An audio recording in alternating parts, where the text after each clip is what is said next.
Bonjour à toutes et à tous, bienvenue dans Spycast, le podcast des sapeurs-pompiers des Yvelines. Spycast, une nouvelle façon de découvrir l'univers des sapeurs-pompiers. Bonjour madame. Bonjour. Alors d'après vous, à quel moment doit-on ou peut-on appeler les pompiers ? Quand on voit un danger, quand il y a une situation d'urgence. D'accord, alors est-ce que vous pouvez décrire les situations ?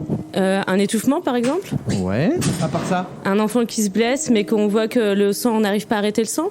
Un arrêt cardiaque, quand on voit que la personne ne respire plus ou qu'elle perd connaissance. Que pour des situations de secours à personne ? Non, on peut aussi les appeler... si, moi j'appellerais que pour des situations d'urgence en fait. Pour que des gens ou des feux, de l'eau, des chats dans les arbres ? Non, pas spécialement pour un chat dans un arbre, je suis désolée pour le pauvre chat. Mais plutôt vraiment une situation d'urgence, donc effectivement du feu ou une inondation. Eh ben super, je vous remercie. Alors bonjour monsieur. Bonjour. Alors d'après vous, dans quelle situation appelleriez-vous les pompiers ? Un problème, malaise, accident, Ok, accident de la vie, de la circulation, quel type ? de la vie, accident de voiture, Ok. voie publique, une personne âgée qui fait un malaise, Ok, d'accord. À part ça ? le feu, bien entendu, le feu. Mais la première chose qui m'est venue à l'esprit, c'est ça, un malaise ou accident. Bizarrement, pas le feu. D'accord. Peut-être parce que j'ai jamais été confronté à un problème d'incendie. Ok. Voilà. Eh bien, on vous remercie, bon courage. À bientôt, merci. Aujourd'hui, je pars à la rencontre d'Alexandre qui va nous parler des appels abusifs et malveillants et vous allez voir qu'il y a quelques petites surprises. Alexandre, bonjour. Bonjour Marc. Merci déjà de me recevoir. Est-ce que tu peux nous expliquer qui tu es et où sommes-nous ? Eh bien tout d'abord, bonjour Marc. Ça nous fait plaisir de te recevoir au sein du Centre opérationnel départemental d'incendie et de secours des Yvelines. C'est ici le premier maillon de la chaîne des secours. C'est ici qu'on réceptionne les appels 1812 du département des Yvelines. Ok. Peux-tu te présenter ? Je suis l'adjudant-chef Alexandre Garcia, j'ai 47 ans. Je suis en salle opérationnelle depuis mars 2006, ce qui fait déjà bientôt 16 ans. Depuis février 2020, je suis affecté au CODIS 78 en tant qu'adjoint au chef de salle. Il y a combien d'opérateurs qui décrochent en fait Explique-nous un petit peu comment c'est organisé. Eh bien, la salle est articulée. En fait, il faut 12 opérateurs en journée pour faire fonctionner la salle. D'accord. Ils vont réceptionner toutes les demandes de secours qui arrivent sur les faisceaux, ce qu'on appelle 18 et 112. Oui, bien sûr, c'est ici qu'arrive le 112, c'est dans votre centre de traitement d'appels. Donc, effectivement, quand on fait le point avec tout ça, vous recevez énormément d'appels aujourd'hui. Donc, c'est pour ça que je suis venu te voir afin de parler des appels malveillants et abusifs. Alors, afin d'étayer tout ce propos, je t'ai fait écouter en tout début d'émission, j'ai été faire un micro-trottoir et j'ai été demander aux gens pourquoi, à quel moment, à quoi servent les pompiers, tout simplement. Et il en ressort que 90% des gens nous disent spontanément que c'est pour de secours à personne. Alors on sait que vous avez une grande coopération interservice, notamment avec le SAMU. Quel est ton rôle, toi, dans cette coopération en fait ? Concrètement, mon rôle, c'est un petit peu chef d'orchestre, c'est-à-dire que les opérateurs réceptionnent les demandes de secours et à ce moment-là, quand il y a besoin de technicité et que les opérateurs n'ont plus les éléments, ils font appel aux adjoints. Ok, on va écouter les appels. On va vite comprendre que ces appels polluent le travail des opérateurs qui sont au CODIS. Urgence pompier, j'écoute. Oui, bonjour. Bonjour. J'habite. Oui. C'est pas une urgence, de toute façon. Ah, c'est pas une urgence. Non. Mais je vais vous dire le thème. Nous avons. Les pigeons ne sont pas protégés, j'imagine, si vous n'intervenez pas. Ah, ça dépend quel pigeon. Il y a des pigeons qui sont protégés. C'est un pigeon classique, qui Oui. est dans un arbre devant la résidence. Un Et le pigeon dans nid un arbre. est fait, et il y a un petit dedans, il y a un jeune. Un pigeon dans un arbre, pour l'instant, ça va. Et Oui. du coup, et qu'est-ce qu'il a, ce pigeon? Eh ben, le nid est tombé.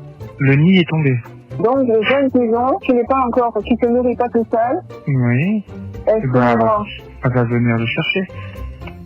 Vous venez le chercher? Non, le pigeon va venir, la pigeonne, elle va venir le chercher. Elle viendra pas le chercher, il est trop petit, peut-être le nourrir, oui, effectivement. Et vous ne pouvez pas intervenir, je veux dire. Ah non, on va pas dépêcher une Voilà. pour un petit pigeon. Ouais. Là.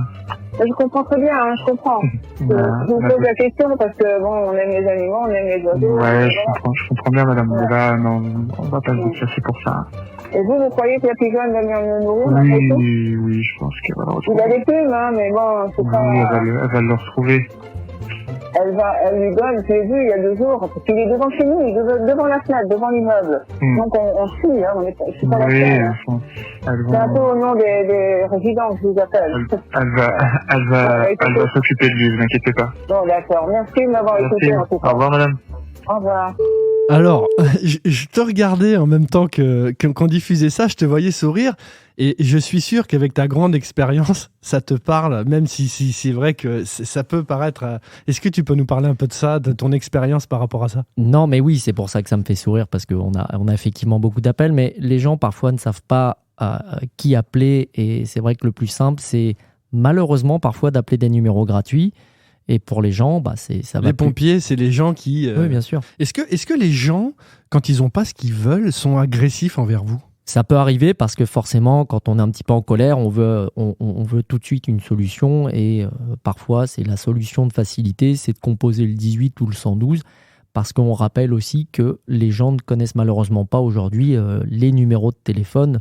On peut refaire un micro-trottoir, leur demander est-ce que vous connaissez, oui, c'est vrai. Est-ce que vous connaissez le numéro du SAMU, de la police, des pompiers. Je voudrais rappeler le cadre légal. C'est pas anodin de tous ces appels. L'article 222-16 du Code pénal dispose les envois réitérés de messages malveillants émis par la voie de communication électronique ou les agressions sonores en vue de troubler la tranquillité d'autrui sont punis d'1 an d'emprisonnement et de 15 000 € d'amende quand même. Je pense qu'il faut plus faire un travail de prévention et d'information auprès de la population. C'est important de leur dire que lorsqu'il y a une urgence vitale, un accident, un feu, oui, 80% des missions de sapeurs-pompiers, c'est du secours à victimes, c'est de l'assistance effectivement, mais il faut également rappeler qu'on est là également pour les accidents, pour les feux. Tu m'as parlé tout à l'heure des nouveaux appels que vous recevez qui vous polluent de plus en plus via les nouvelles technologies. Est-ce que tu peux nous en parler un petit peu ? Oui, ça peut paraître un peu étrange, mais avec les nouvelles technologies, c'est-à-dire les nouveaux téléphones,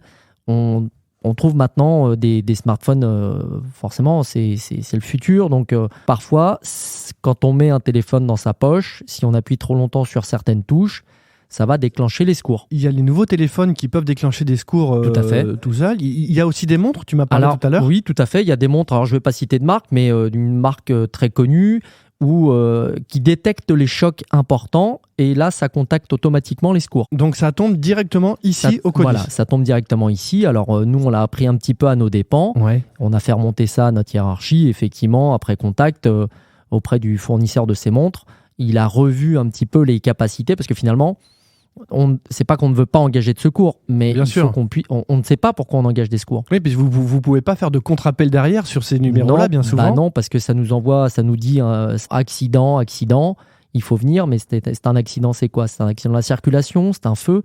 Donc c'est effectivement. On a parlé des téléphones, des montres, mais il y a aussi les voitures des accidents, les voitures connectées maintenant, ça arrive de plus en plus. Tout à fait, les voitures modernes disposent de dispositifs qui appellent les secours automatiquement et ça déclenche ce qu'on appelle des e-calls.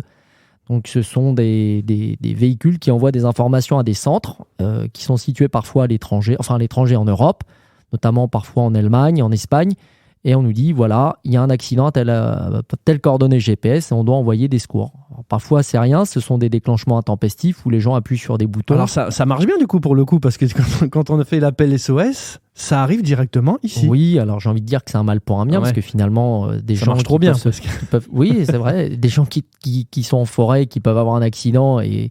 Si c'est un axe qui est peu fréquenté, oui, ça peut sauver des vies, bien sûr. Donc c'est quand même pas mal d'appels qui polluent en plus le reste et qui ne facilitent pas votre travail au quotidien, en fait. Malgré les appels abusifs, intempestifs ou malveillants, il faut savoir que, quoi qu'il en soit, il y a toujours un opérateur qui sera là pour décrocher une demande de secours. Opérateur CODIS, c'est quand même une compétence à part, unique, et c'est vraiment pas simple. Et moi, je tiens à le souligner ici, à dire que le travail qu'ils font, c'est quand même remarquable.